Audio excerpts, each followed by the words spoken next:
अस्सलाम वालेकुम।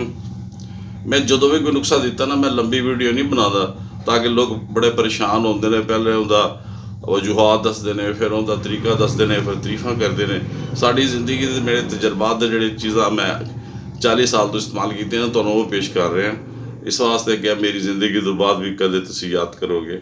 नज़र की कमज़ोरी वास्ते मैं अज तो नुस्खा देने लगे।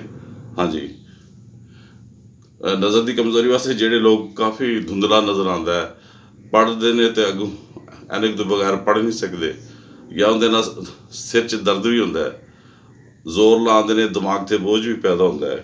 तो इस्तेमाल करना है सौंफ, चारों मगज़, बादाम, छोटी इलाची, चारों मगज़, यह सारी चीज़ों इन्हों का वजन बराबर बराबर लेना। सब चीज़ों एक एक छटाक लैके इन्हों का पाउडर बना लेना।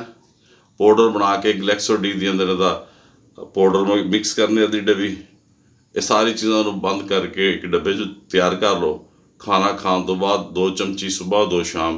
नाश्ते से तुम लै सकते हो 2 चम्मच, शाम को सौन लगे 2 चम्मच लो। इस्तेमाल करने नज़र की जी कमज़ोरी है 2 हफ्ते के अंदर बिल्कुल इंशाअल्लाह तुहानू खुद महसूस होएगा। इहदे नाल थोड़ी नज़र भी नहीं ठीक होगी, थोड़े घुटने और कमर भी ठीक हो जाएगी, दिमाग के अंदर कमज़ोरी है वो भी ठीक हो जाएगा।